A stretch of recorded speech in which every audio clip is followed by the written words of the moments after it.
Good evening. Are y'all hot, cold, thirsty, hungry? Hey, we want to thank y'all for coming out tonight. Look at the crowd here. They said we have about 168 people here tonight, so we have a lot of people concerned about what's going on in our neighborhood. Before we get started tonight, we want to welcome y'all here to the KC Hall.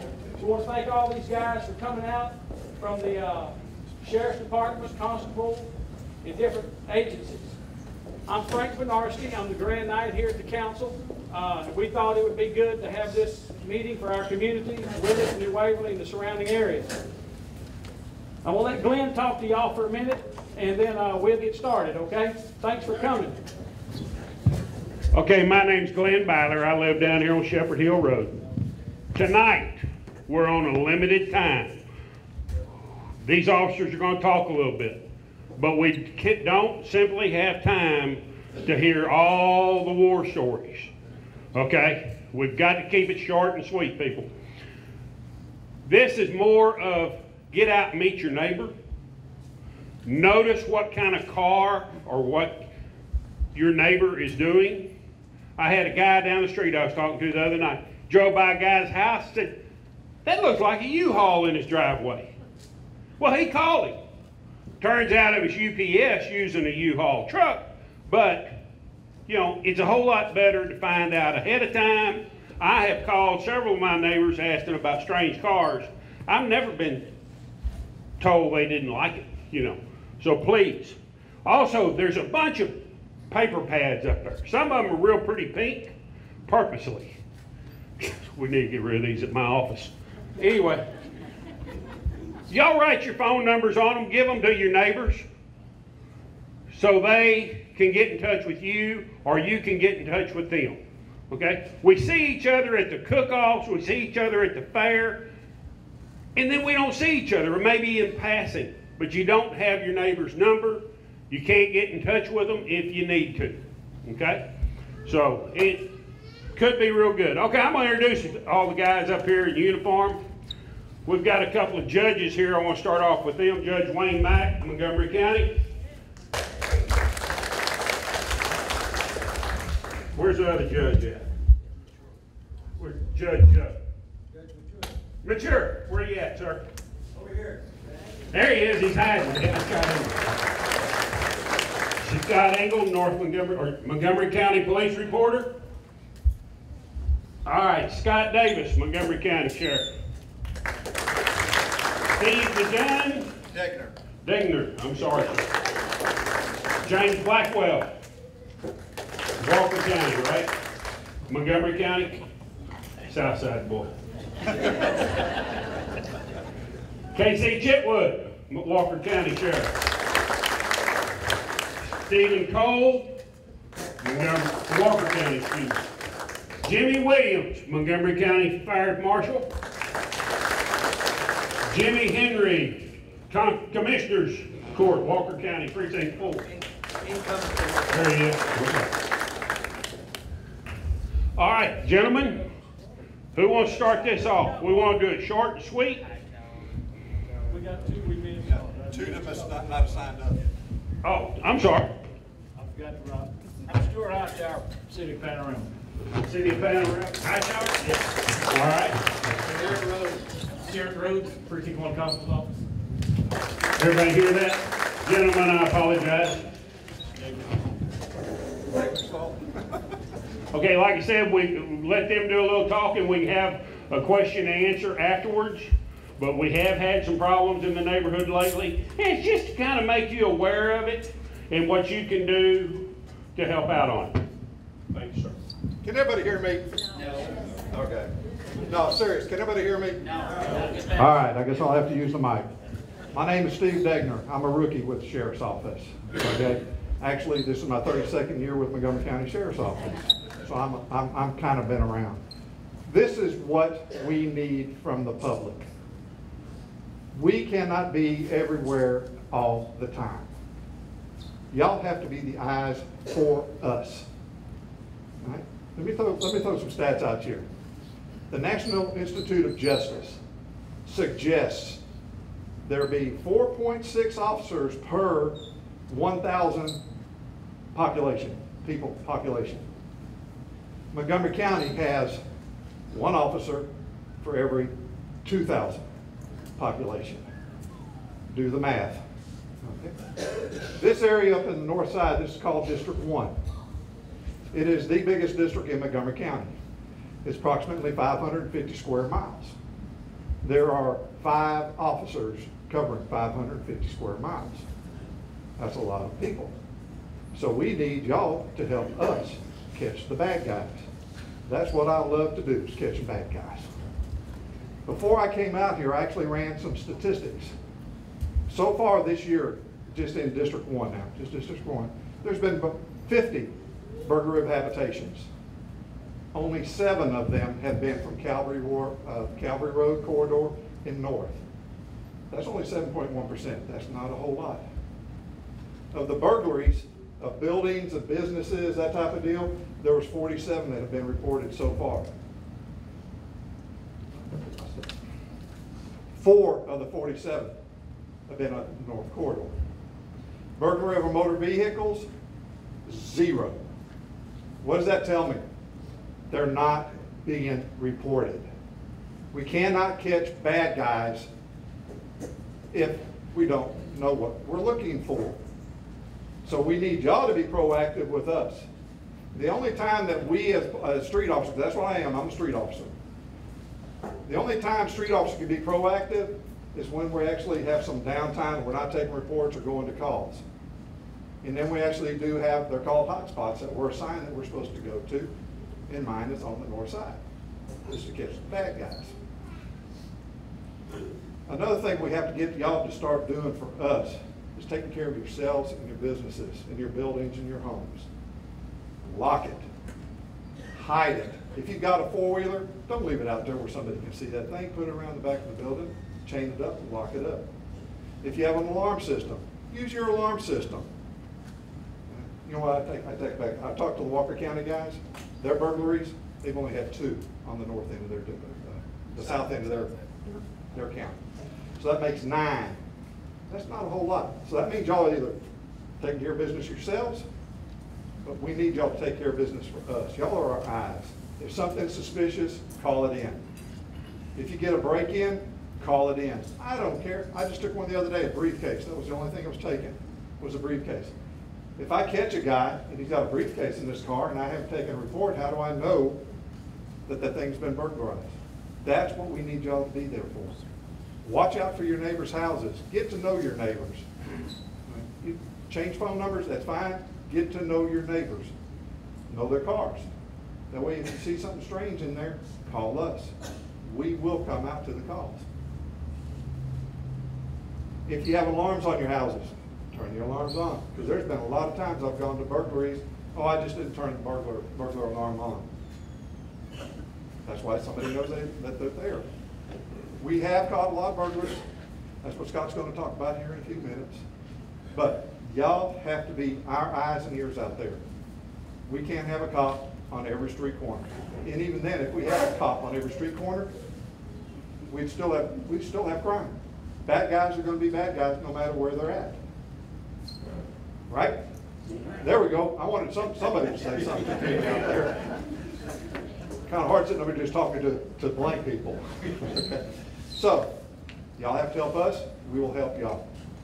That's it for me. Thank you.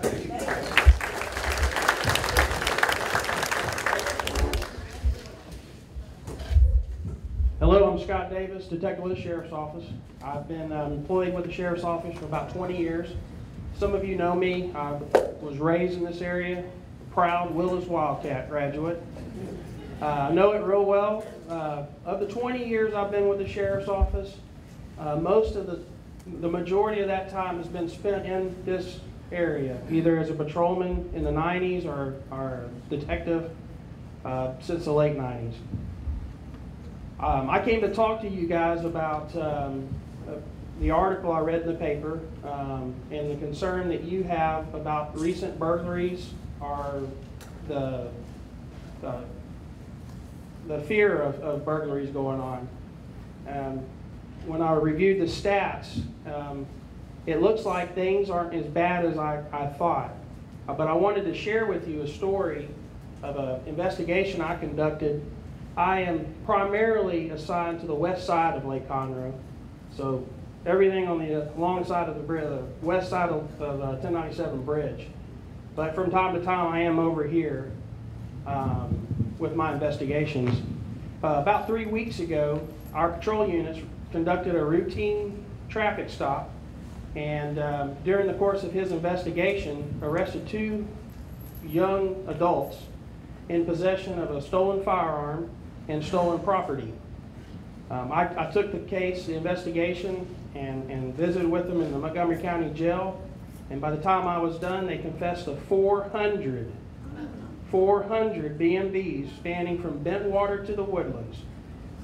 It was a ring that includes 6 individuals, and what they were targeting were unlocked cars. So, if all those cars had been locked, they would not have been burglarized. The kids call it car hopping today. And they basically go to a neighborhood, they disperse, and they go from driveway to driveway, simply looking for an unlocked car. If they find one, they go inside and they grab anything of value. Unfortunately, quite a few guns were in these 400 burglaries. So I've got 6, and it turned into being 8 kids with stolen firearms, loaded stolen firearms. Some of them buried them at remote places around the lake and tried selling them. They just happened to try to sell them to me. And they are now in the Montgomery County Jail. But I guess the point I want to make is it's a real easy fix if you simply lock your doors on your cars. When I grew up here, no one locked anything and there was no concern. You left your front door unlocked. But unfortunately, we live in a different time and age, and just taking a few precautions would prevent many of these burglaries of vehicles anyway. A group of kids can go into a subdivision and within an hour hit 50 cars. And so I would also urge you to remove valuables, certainly guns, from your car at night, because I don't think anybody wants to live with a possibility of a child getting a hold of a gun and an accident happening. As far as, just to go a little further on what Degner was discussing, one thing that can help in all types of crimes is noting your serial numbers. And you can do that by simply taking a picture and putting that in your safe or having it somewhere else, so that in the event that your property is stolen, we can enter that information and we can search databases to try to locate it. Pawn shops or gold and silver buyers, I mean, you name it. Yeah, we have access to separate databases that we can search by serial number. Unfortunately, a lot of people go buy a new gun or a new lawnmower or a weed eater, and they don't make any note of that serial number, and then they report it stolen. And we know to look for a still weed eater. Well, there's thousands and thousands of them, and so if we come across somebody that we think may have done it, if you can't prove it was yours by the serial number, it just makes our job a little harder. So I'd like to remind people to lock their car doors, remove valuables, personal information like your checkbooks, your wallets, your purses, certainly guns, and make note of any serial numbers, or put identifying marks on the items that do not have a serial number, so that it'll better help us find the items when they are stolen. Does anyone have any questions? Yes, sir. These gangs that are going in these neighborhoods and trying to get in unlocked cars, aren't they setting off alarms on every vehicle they touch? I don't believe alarms are that common anymore on cars. And if it's not locked, It's not locked, it's not armed. No, maybe if they're going to leave the locked one, they're going to walk away from the locked one, but they lifted the handle. You can't touch my truck without setting off the alarm. Yeah. I mean, it came with a factory alarm. Well, I mean, certainly that would deter them from. I mean, I would think there'd be alarms going off like being down the line. It would certainly be Everywhere helpful. they live. Well, that's, yeah. I guess it is. Look, Lock and alarm. as I said, 400 plus burglaries by 6 kids. Yeah. My partner busted a ring, and it was probably almost that much, if not more, of another group. These kids are hanging out with friends, and they learn how to do this. When one group gets arrested, the next group replaces them. And we're left running around trying to keep up. 19 guns out of that. Yeah, 19 guns were stolen in that. They're targeting guns. Yes, ma'am. When you say kids, what age group are they? We see from 15 to 21, in that range. Of the group I arrested a few weeks ago, there were 6 adults, and when I say adults, there were 2 20-year-olds and a 19-year-old, and then there were 3 16-year-olds. So, Are they using this money or their revenue for drugs or what? the group that I arrested a few weeks ago, no, but They're yes, doing it for a living? yes, yeah, to live their lifestyle. Certainly, I'm assuming that some of the money revenue they get from it does purchase drugs, but that was not the purpose of this ring. Now, his ring a few months ago, that's exactly what it was about. So, yes, sir, in the back. After midnight, but of course before 4 or 5 in the morning is the most logical time. Usually people are asleep, but they want to get out before people start waking up to go to work. One of the guns that I did recover, I wanted to share this. I got some of these kids to cooperate with me, and they gave me a treasure map where they buried one of these guns.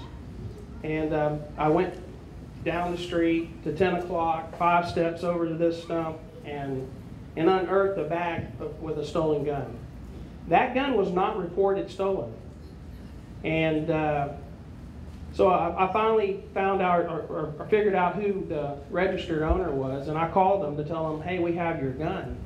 And he said, yeah, you know, we thought we lost it, so, you know, we just didn't report it. Anytime you don't know where your gun is, we need to know about it immediately. If you lose it, It's lost. It's a lost gun. We can actually take a report on a lost gun and enter that gun into the database saying that it's a lost gun. If somebody finds it and it goes back to rightful owner, that's fine, but at least we found that gun. The one thing I'm going to say about this gentleman with the alarm, 3 or 4 o'clock in the morning, how many of y'all are actually going to hear your car alarm? It's not. And they reset after 10 minutes. They reset themselves off after 10 minutes. To go back to what this gentleman said, how many of you in show of hands, how many of you in here has actually set your alarm, heard it go off, and then just turned it back off? I know everybody in here has done that at least once. Just turned it back off, reset it.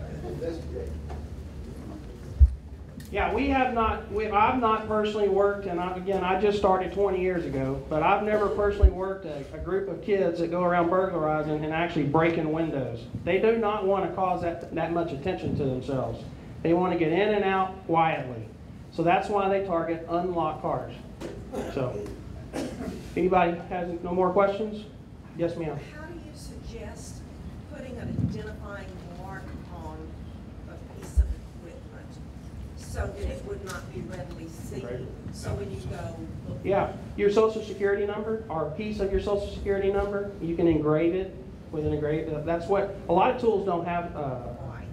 Yeah, I guess that's. And it depends on the piece of equipment that you're talking about. So you would put it somewhere where it was not visible to them, perhaps? Absolutely. A TV on the very bottom. A gun, take the handle off one of your guns. Take the barrel off, put it on the inside. I'm sure there's plenty of men in here that have done. I mean, just you can put it anywhere. Your social security number stays with you no matter where you go. That's why, and that's called an owner's applied number. We can enter an owner's applied number into the database as well.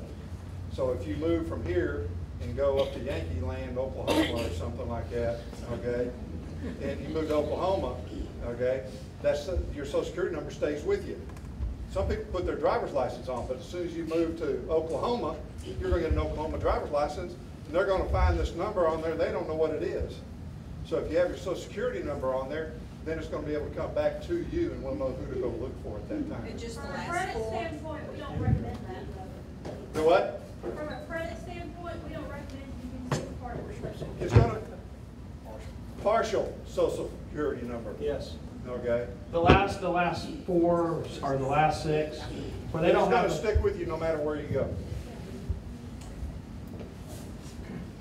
On the home burglaries that we're having in this area, I know we've got a couple of people here that have gotten hit. People just back up to the front door. One got stuck in his front yard. Nobody saw it. That's what amazes me. It was a subdivision, and nobody saw anything. And or we're not having many of those, other than you said that the statistics are low right now. Yes, yes. So apparently we're doing a pretty fair job. Or They're not being reported. they're not being reported. Yes. You know, a lot of these BMVs aren't reported because all the bad guys got was a box of cigarettes or a handful of change or an old cheap radar detector. And it's just not worth their time to call and report it. So I've got a storehouse full of property right now, and I'm trying to determine where does it go. I did this back, busted a big crew back in the late 90s, and I worked on trying to get property back for 4 years, and I could have filled this entire room up with the property. Now, the advice you gave everyone about exchanging phone numbers is crucial. You need to know your neighbors, you need to be familiar with the vehicles they drive, and you need to nose around if you see something that looks suspicious. If it turns out to be legit, you're just being a good neighbor. What was that old lady that used to live across the street on the show, Bewitched? Miss Kravitz? I'd love to have her living next door to me. Well, wait a minute, I think I do. Joe, you here? Now, but that's, honestly, that's the kind of neighbor you want. Somebody that's going to drive by and say, that truck's not supposed to be there. Or that car just, something ain't right. Instead of blowing it off and getting busy and going to the beauty shop or wherever we may be going, and I'm saying that especially to the women, because majority of the women, you know, are at home during the day, or a lot of them are at home during the day. A lot of us old farmers are here during the day. We're driving up and down, hauling hay and such. You look over and you see something's just not quite right. Make a phone call. If you can't get hold of the people, call Sheriff's Department, let them come out and check it out. Don't check it out yourself. It may be a big bad guy. Exactly. Does anyone else have any questions for me? Yes. Another reminder is, if you do see something suspicious, a lot of people will make a mental note of what type of vehicle it is or what color. But too often we're getting a red 4-door car. And they look right past the license plate. And of course, that's a good tool we can use if we have that information to track these guys down. So Cell phones, take a picture. absolutely, almost everyone's cell phone here has a camera, unless you work for the county and you have the old school. Anything else? The gentleman had a comment. Well, you just said at my comment. That was the first I've heard of the license plate number. That was the first person that mentioned that when you see a vehicle and you're in doubt or whatever, if you do nothing else. I have wrote so many license numbers down over the years, and I've never caught a person. But somewhere along the line, somebody's going to need that. Absolutely. And I just think that's one of the first things. Yes. How many of y'all over the last several years have registered your car lately? You have to put your color down now on your car. So now if you get a license plate, we don't need the color anymore. It comes back with the color now, what color it is.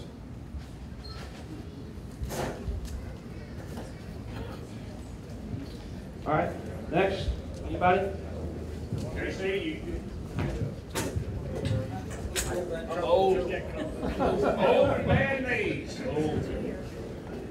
Busting too many bad guys. We try hard. I'm Stuart Hightower. I'm a detective with the city of Panorama.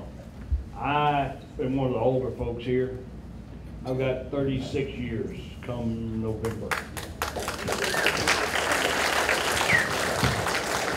I retired in 2011 from working at Special Investigations Unit. A lot of y'all have seen me, but I had my beard about this long and my hair is down here, so most of you probably called in on me. And I went back to work for the city of Panorama, and we're right in the middle of everything. We're in the middle of District 1. We're right at the edge of Conroe PD. Our burglaries are just the opposite. We get burglars that come in there from 10 o'clock in the morning to 2 o'clock in the afternoon. They'll drive through, they'll look, they'll park, they'll get out, they'll go knock on the door, nobody answers, they go around the back, kick the door in, they're in and out and gone. We had 4 burglaries in a year and a half. We caught all 4 of them because somebody down the street said that car doesn't belong there and called us.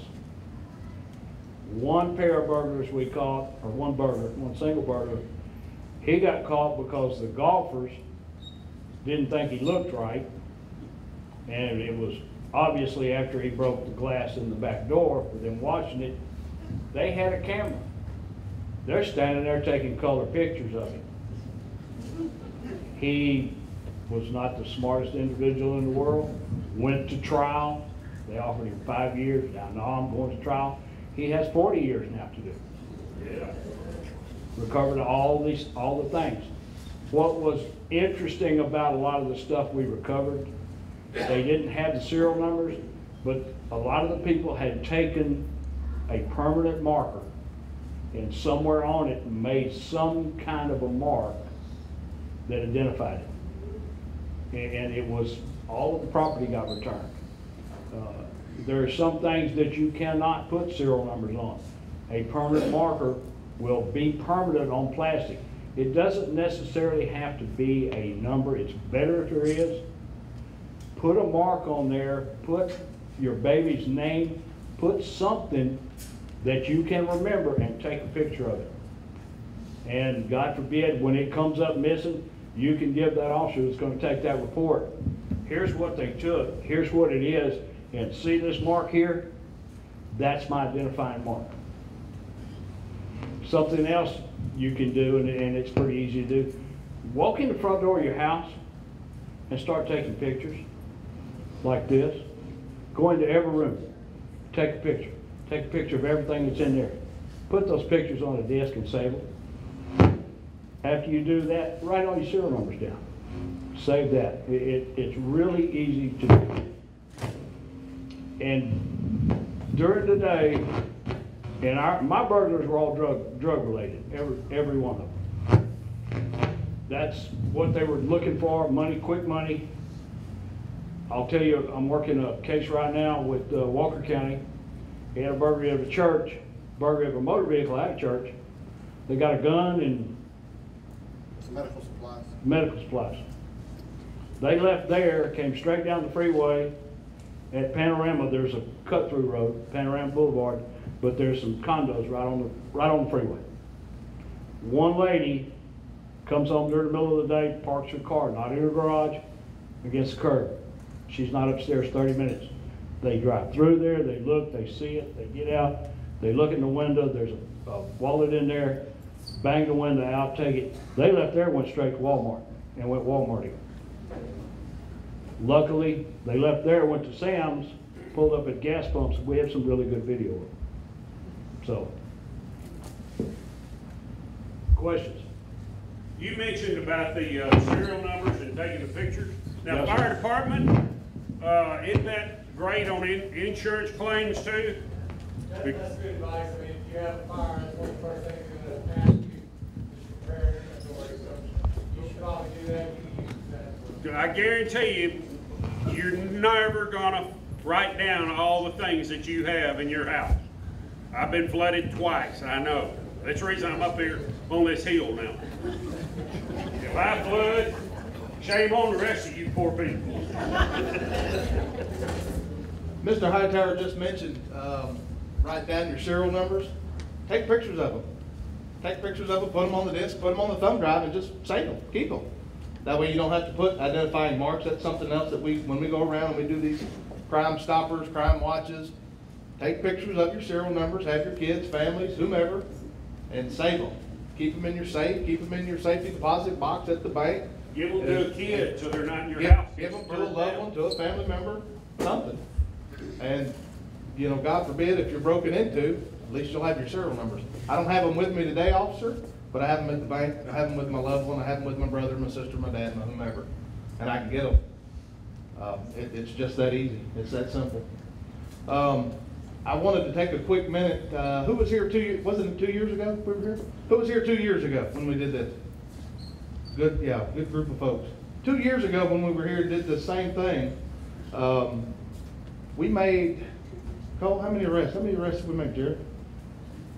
4, 5, 6? Yeah, I think it's 6. That's 4, 5, or 6. And it was just shortly after we had that last meeting. 5, 6 arrests, right out of Walnut Cove, right out of Walnut Cove, right over there off of Calvert. And that guy, unfortunately, he just got out of the penitentiary, but he did 2.5 years. There's still a couple people still in the penitentiary. But it was a good, productive meeting, I thought. But I wanted to take a couple of quick minutes. It's important. I've been with Walker County. My name's Casey Chitwood. I've been with Walker County since 1996.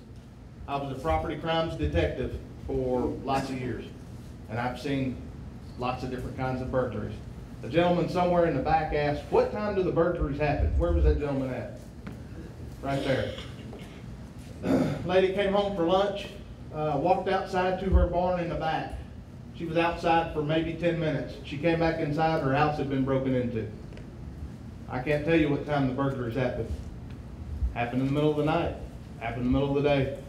You could go to work, come home at 5 o'clock in the afternoon, and your house is broken into and everything you have is gone. So to tell you a time, I'm not going to sit here and tell you it's any specific time. It's whatever time they want to come get your stuff. It's whatever time they want to come. It's whatever time that they want to come have your stuff that they want to deprive you of it. And that's just sad fact, sad reality. And that's horrible. That's a horrible. Anybody in here been a victim of a burglary, of a theft? I have too. I'm gonna raise my hand. And it's a horrible feeling, and nobody can tell you how horrible that feels and how bad it feels the first time, the second time, the third time, fourth time. Nobody can tell you how bad that feels. You just got to be diligent. Those of you that have shrubs outside of your windows, trim your shrubs back so people can see your windows, so your burglars can't sit there and hide between your shrubs and your windows and break through your windows and have easy access into your house. Those of you who have gates out front of your house, those of you that live on Hofstetter, lock your gates. I lock my gate now.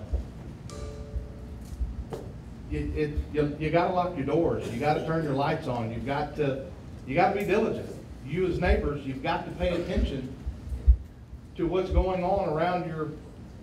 You have to, because if not, you're going to drive by, as Mr. Byler said. It's no big deal.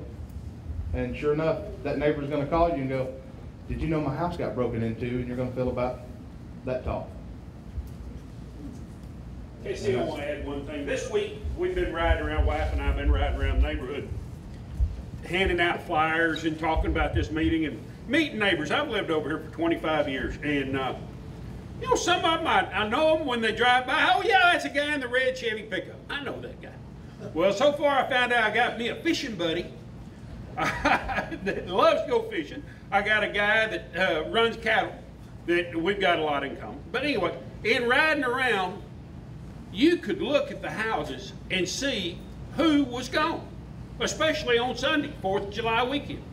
You could tell which ones, and these burglars and thieves are they're smart. They know how they'll case a neighborhood for a week or so, and they can tell you exactly what your routine is, when you're there, when you're not there. And and we spoke about this last time. It's just that. They won't case it for a week. They'll case it for 5 minutes. They'll come up to your door, and I'm not trying to, I want everybody to understand, I'm trying to be real with everybody in this room. Detective Cole has worked property crimes for Walker County for how long? 5 years? 7 years? 7 years. How many burglaries have you worked where they knocked on the door and someone was there? The homeowner was at home and they knocked on the door. Can I help you? I'm looking for Mike. There's not a Mike that lives here. Okay, thanks, bye-bye. Around and walk off. Has anybody in the room had that happen to them? They were probably fixing to break into your house. Did you call the police? That tells me right there. That tells me right there. Wait a minute, but we were proactive. We called our neighbors and alerted them. And the guy went to their son's house and he called the police immediately. So I was asleep. This was at 2 o'clock.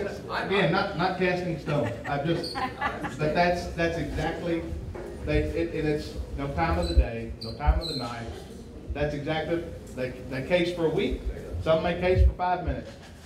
Some may drive by your house and go, that sure is a nice looking truck. I sure would like to have that truck.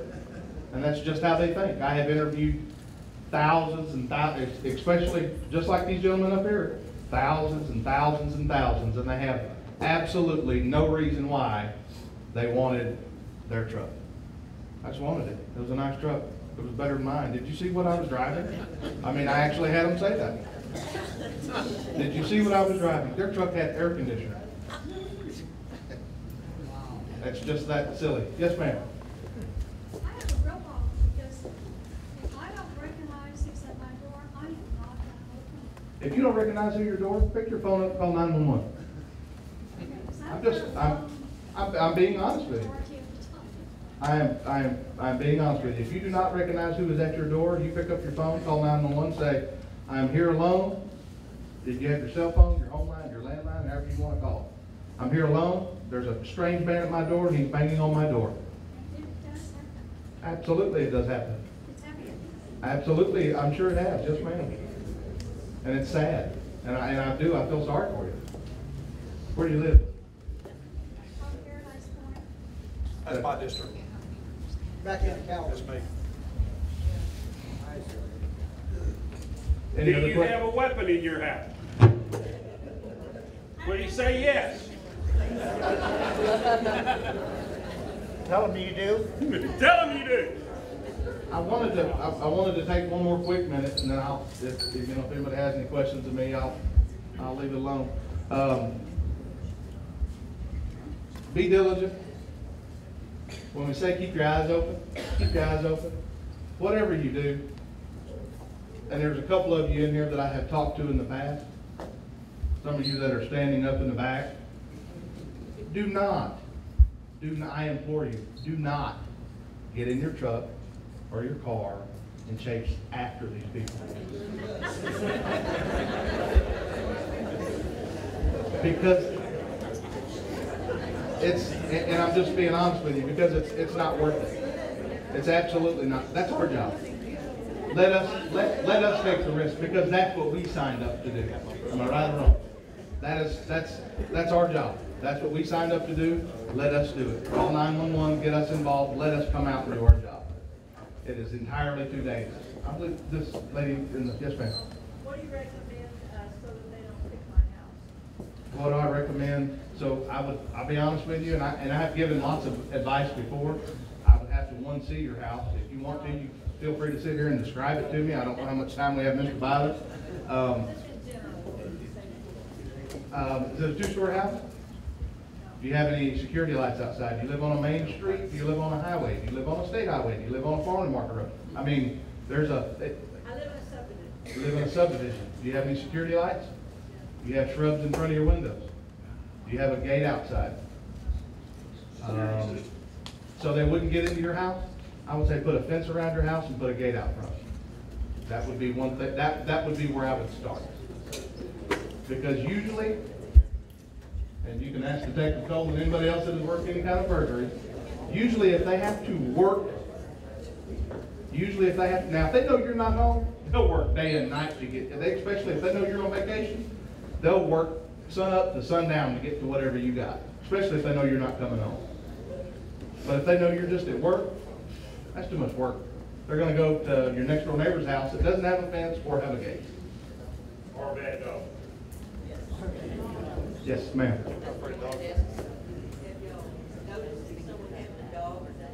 Absolutely. If you have a dog inside your house or a dog, you know, inside your perimeter of your residence, absolutely.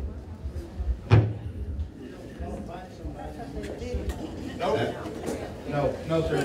If you know, as long as you have criminal trespass signs up and things of that nature, that dog is inside its perimeter. They cannot sue you because that dog is inside its domain. Do you have to have a no precedent? For that dog to bite somebody, for instance, if you had a fence up and that dog's inside its domain and they were to enter into your domain and that dog bit somebody, you cannot be sued. They can try. Yes, sir. You know, topic, he mentioned about guns. Somebody else has mentioned guns, gun rights. I don't know if you judges or law enforcement can expound on the legalities of the castle firearm. I think everyone here respects all our law enforcement and our judges. It's called the castle. It's called the castle law. And, but most of the time, a lot of law enforcement is past tense, not present tense. If I got somebody breaking into my neighbor, somebody breaking into my house, I call you, they leave, it's past tense. So. Everybody knows the castle law. No. The castle law is your house, is your domain. You can have a gun, no permit, no nothing. You can protect life, property, everything. Whatever you have to do is do that. They have now expanded that to your vehicle. Your vehicle is now part of the castle law as well. So you can carry a weapon in your vehicle as well. Without a permit. Without a permit. Loaded. That's the way it's reading right now. Can't you cross a county line with it loaded in your car? I don't know. Your state of Texas, okay? That your car is your castle. You go to Louisiana or something like that, that's totally different. But the castle law has gone to your car. That wasn't in the past. Yes, sir. I would strongly suggest you get out of the car, take the gun with you into the house. That's what he just got through saying. Let's culminate all this, guys. Security. Lock the doors. Turn the alarms on. I like the lady just a while ago, lights. Motion detector lights. Okay? That way, if you're sound asleep and this light automatically comes on, you know something tripped it at night. Okay? You are our eyes and ears out there, guys. We can't catch bad guys unless y'all call us. If you're in the country out here, they're going to be barking. That's actually one that bugs me. It's 3 o'clock in the morning and the dogs are barking. You're in the country. Yes, ma'am.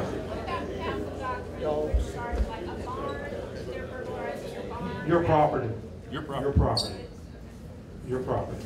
Now, one thing about that castle doctrine, you can protect yourself on your property. This guy's running down the street, and you come out with your 30-06 deer rifle, and you're going to shoot him, and your neighbor's house is over across the road, and you hit some poor person over in that other house. You're going to be liable.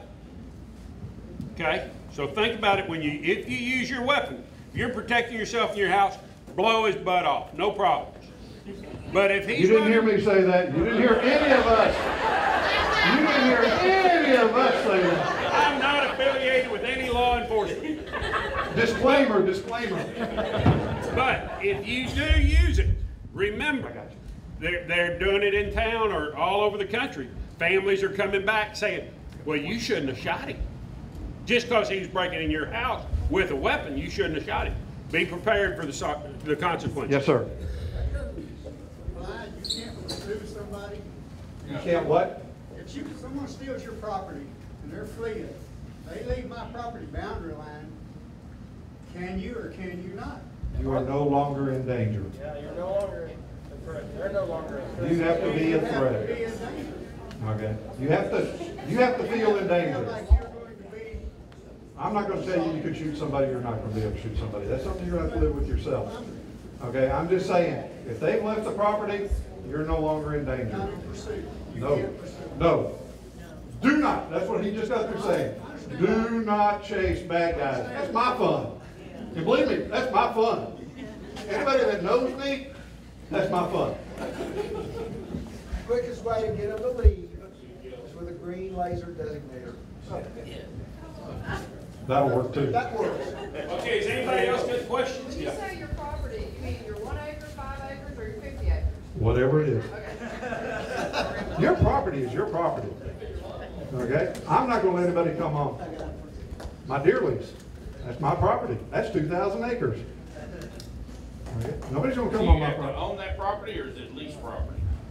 It's leased to us. Okay. So it's us. It's leased to us. Judge Mack.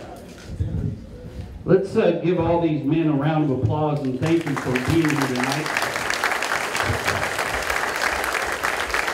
And what they do, and like they've already said, the key is here. I was president of my homeowners association for many years and was very inactive and became president, got it active, and we had one of the highest home burglary rates where we lived in our subdivision. And by just getting together and talking and getting to know our neighbor, we reduced that to one of the lowest burglary rates in our area. So what you're doing here tonight is key. A couple things are going to be coming up that you're going to see that is a tool for law enforcement, especially at night, is when juveniles are out past curfew. It gives these officers probable cause to do what they need to do to investigate why that child is out in your neighborhood. And there is a group across the area that is looking to try to repeal that curfew. Now, it's been my experience as 15 years as a law enforcement officer, if there's a car full of teenagers out at 2 o'clock in the morning, they're not going to church to have a prayer meeting. And in the name of liberty, there's groups that are wanting to say, well, children should be able to go wherever they want. Well, if children had responsible parents, that would be true. Unfortunately, in my 70 days of being in office, I've had 172 children come through my court that majority of them do not have responsible parents. And so for that to happen and that law to be repealed, I think most of these guys would probably agree that that would be a negative thing, because they need probable cause to stop and ask, why are you here and why are you doing this?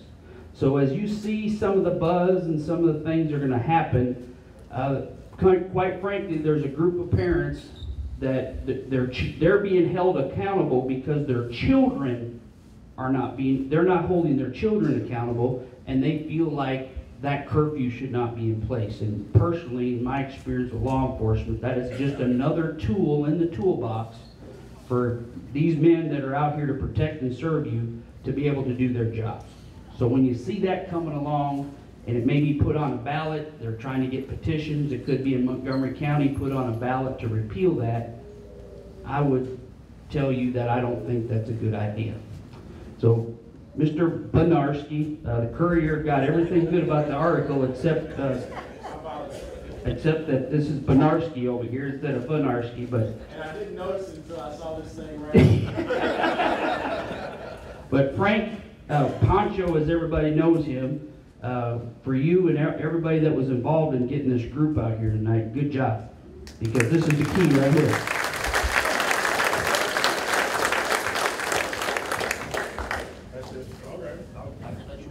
Just out of curiosity, how many people from Walker County are here? Half? How many from east of the railroad track?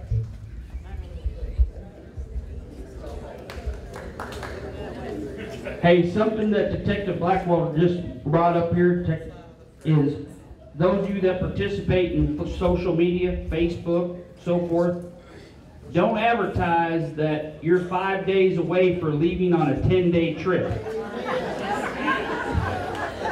Okay? Because that's what they're going to do. Oh, let's see, let's count it down. All right, so just be careful what you say. All right? Good job. Okay, everybody get your paper and pencils down. I'm going to give you Walker County's dispatch phone number, and I'm going to give you Montgomery County dispatch phone number. Walker County phone number is 936-435-8000. Anybody needs a paper? Oh, I got pink. 936-435-8000. That's the non-emergency number. No, I'm glad you said that. Suspicious vehicles and everything is not a 911 call. That's why I'm actually giving you these phone numbers. 936-435-8000. Montgomery County Sheriff's Dispatch. And we dispatch for every law enforcement agency in Montgomery County except for Conroe PD. Everybody else we dispatch for.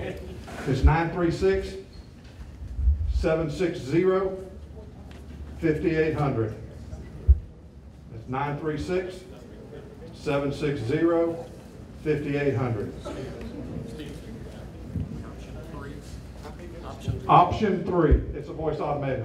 Option, Scott knows it. Voice automatic comes on, it's going to say, you want to reach the sheriff, all that. You want to reach the dispatch center, it's option 3. So just put number 3 in there. Frank, also, we want to thank the Conroe Courier for being here, the reporter, Brandon Scott over here. We appreciate them being out here. And Scott Engle with the Montgomery County Police Reporter. Thank you, Scott, for what you do every day. If you want to know what's happening, he's probably already there. But I don't know, you got inside scoop or something? Because when I'm going to these death calls, he calls me before the dispatch calls me. It's already on Facebook. Yeah. Taking the time away from your families. I know some of you are getting paid, but some of you aren't. You're out here volunteering your time. Thank y'all all for coming. There's a lot of people that had a lot to do with this tonight. Glenn Byler, Frank Ripkowski, where you at, Frank? Judge Kroll over there in the corner, but we want to thank all y'all for coming. But this is only going to be successful if we continue on, talk to your neighbors. We can have these more often, maybe not on such a vast magnitude or what have you. But everybody's got everybody's phone number in here. If you see something wrong, just remember to call. Thank y'all for coming out tonight.